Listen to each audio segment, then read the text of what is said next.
উচ্চ বেকারত্ব, আয় বৈষম্য আর নানান রকমের ধর্মীয় বিদ্বেষ ছড়ানোর পরও ভারতের লাখ লাখ তরুণ বর্তমান প্রধানমন্ত্রী নরেন্দ্র মোদীর ওপরই আস্থা রাখতে চাইছেন, যাদের অনেকে গত নির্বাচনে মোদীকে ভোট দিয়েও একটা সরকারি চাকরি জোটাতে পারেননি। তাদের বেশিরভাগেরই ধারণা, যত যা কিছুই হোক, নিজেরা চাকরি না পেলেও বিশ্ব মানচিত্রের বুকে মাথা উঁচু করে দাঁড়িয়েছে ভারত। ভারতের অর্থনীতি এখন আগের যে কোনো সময়ের চেয়ে ভালো। একমাত্র মোদী ক্ষমতায় থাকলেই এর ধারাবাহিকতা বজায় থাকবে বলেই তাদের বিশ্বাস। কি এমন জাদু আছে মোদীর, যাতে মন্ত্রমুগ্ধ হয়ে তার বন্দনায় মজেছে ভারতীয় তরুণ সমাজ? চলুন জেনে নেই। সঙ্গে আছি আমি রুকাইয়া জহির। ২৭ বছর বয়সী সঞ্জীব কুমার ভারতের পূর্বাঞ্চলীয় রাজ্য বিহারের রাজধানী পাটনার বাসিন্দা। এখনও বেকার জীবন কাটালেও সঞ্জীব চলমান লোকসভা নির্বাচনে আবার মোদীর দল বিজেপিকেই ভোট দেবেন বলে জানান। বিহার ভারতের তৃতীয় সর্বাধিক জনবহুল রাজ্য। এই রাজ্যের জনসংখ্যা 10 কোটিরও বেশি। সঞ্জীব আল জাজিরাকে বলেন, আমরা চাকরি পাচ্ছি না, এটা সত্য, কিন্তু অন্তত দেশ তো ভালো করছে। সজীবের রাজনৈতিক এই পছন্দ একটি বৃহত্তর বিষয়কে সামনে তুলে এনেছে, আর তা হচ্ছে অর্থনৈতিক পরিস্থিতি নিয়ে ভারতের অনেক ভোটারের মধ্যে অসন্তোষ আছে। তবে এই অসন্তোষ প্রধানমন্ত্রী মোদীর বিপুল জনপ্রিয়তাকে স্পর্শ করতে পারছে বলে মনে হয় না। নয়াদিল্লি ভিত্তিক think tank centre for the study of developing societies এবং এর সহযোগী সংস্থা লোকনীতি প্রকাশিত সাম্প্রতিক এক সমীক্ষায় দেখা গেছে, ভারতীয় ভোটারদের উদ্বেগের শীর্ষে আছে মুদ্রাস্ফীতি ও চাকরির অভাব। 10,000 ভোটারের উপর সমীক্ষাটি করা হয়। উত্তরদাতাদের প্রায় 2/3 62% বলেছেন চাকরি পাওয়াটা 5 বছর আগের তুলনায় এখন কঠিন। সমীক্ষায় অংশ নেওয়া মাত্র 12% উত্তরদাতা বলেছেন চাকরি পাওয়া সহজ।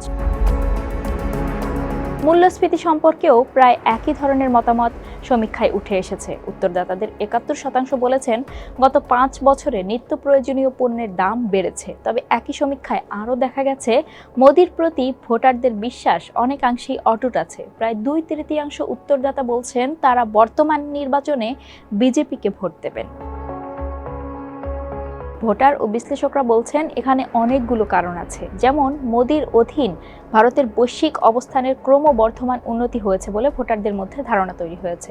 অনেকের মধ্যে এমন একটি ধারণা তৈরি হয়েছে যে বর্তমান সরকার আগের সরকারগুলোর তুলনায় কম দুর্নীতিগ্রস্ত। তাছাড়া বিজেপি সরকার তার ভাবমূর্তি ব্যবস্থাপনার ব্যাপারে সতর্ক। এখানে বিজেপির ধর্মভিত্তিক রাজনীতিরও একটা ভূমিকা আছে। যেসব প্রতিশ্রুতি 2014 সালে মোদীকে ক্ষমতায় এনেছিল, তার মধ্যে প্রতি বছর 2 কোটি কর্মসংস্থান সৃষ্টি করাটা ছিল সবচেয়ে আলোচিত। 140 কোটি জনসংখ্যার দেশ ভারত। দেশটির মোট জনসংখ্যার অর্ধেকের বেশির বয়স 30 বছরের নিচে। মোদীর এই প্রতিশ্রুতি দেশটির ভোটারদের মধ্যে দারুণ সাড়া ফেলে দিয়েছিল তখন। ভারত বিশ্বের দ্রুত বর্ধনশীল অর্থনীতির দেশ সত্ত্বেও মোদীর শাসনামলে ভারতে বেকারত্ব নতুন উচ্চতায় পৌঁছেছে।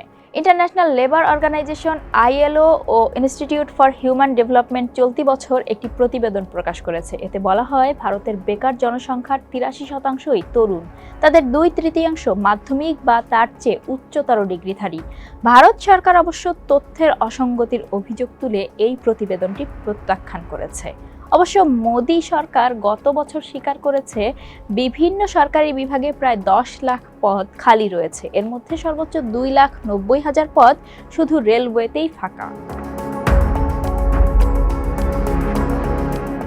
বিহারের অন্য যেসব বেকার তরুণদের সঙ্গে আল জাজিরা কথা বলেছে, তারা মোদীর প্রতি তাদের সমর্থনের কারণ হিসেবে কয়েকটি বিষয়ের উল্লেখ করেন, যেমন পূর্ববর্তী সরকারগুলোর তুলনায় মোদী সরকারের পরিচ্ছন্ন ভাবমূর্তি, কথিত ডিজিটাল বিপ্লবের উপর বিজেপি সরকারের গুরুত্ব ও ভারতের বর্তমান আন্তর্জাতিক অবস্থান। গত 5 বছরে কোনো চাকরি জোটাতে না পারলেও তাদের বিশ্বাস একমাত্র মোদীই ভারতকে একটি বৈশ্বিক শক্তিতে রূপান্তরিত করতে পারবেন।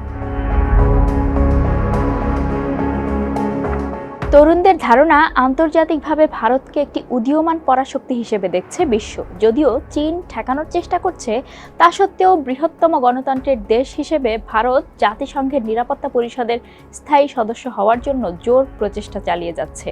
তরুণদের মধ্যে এই কথা ছড়িয়ে দেওয়া হয়েছে যে ইউক্রেন ও রাশিয়ার মধ্যে মধ্যস্থতাকারী হিসেবে কাজ করতে বলেছে। রাশিয়ার সঙ্গে ঘনিষ্ঠ ঐতিহাসিক সম্পর্ক আছে ভারতের। এমন কথাও বলা হচ্ছে যে প্রতিবেশী ইউক্রেনের বিরুদ্ধে রাশিয়ার চলমান যুদ্ধের ইতি টানার আলোচনায় ভারত সহায়তা করতে পারে। 2022 সালের ফেব্রুয়ারিতে এই যুদ্ধ শুরু হয়। সংঘাতের শুরু থেকেই কোনো পক্ষকে সমর্থন না দেওয়ার নীতি অনুসরণ করছে নয়াদিল্লি। নয়াদিল্লির সেন্টার ফর পলিসি রিসার্চের জ্যেষ্ঠ ফেলো নীলাঞ্জন সরকার বলেন, সিএসডিএস লোকনীতি পরিচালিত সমীক্ষায় অর্থনৈতিক দুর্দশার বিষয়ে মানুষের উদ্বেগের দিকটি উঠে এলেও বিজেপির মোদি ব্র্যান্ড দলটিকে যে কোনো বড় পরিণতি এড়াতে সাহায্য করছে। নীলাঞ্জন সরকার বলেন, সব রাজনৈতিক কৃতিত্ব মোদির উপর কেন্দ্রীভূত করার একটা চেষ্টা বিজেপির মধ্যে লক্ষণীয়। বিজেপি তার প্রচারে দলটির প্রতিশ্রুতিকে মোদির গ্যারান্টি হিসেবে বর্ণনা করে আসছে। দিল্লি বিশ্ববিদ্যালয়ের রাষ্ট্রবিজ্ঞান বিভাগের অধ্যাপক চন্দ্রচূড় সিং বলেন, বিরোধীরা অর্থনৈতিক মন্দাকে একটি বড় নির্বাচনী ইস্যু হিসেবে উত্থাপন করেও জনগণকে কাছে টানতে পারেনি। তার মতে, বিরোধীদের সমস্যা হলো ভিন্ন মতের বিভিন্ন দল একত্রিত হয়েছে, যাদের একমাত্র এজেন্ডা হলো মোদিকে পদচ্যুত করা। কিন্তু জনগণ বিষয়টিকে ভালোভাবে নিচ্ছে বলে মনে হয় না।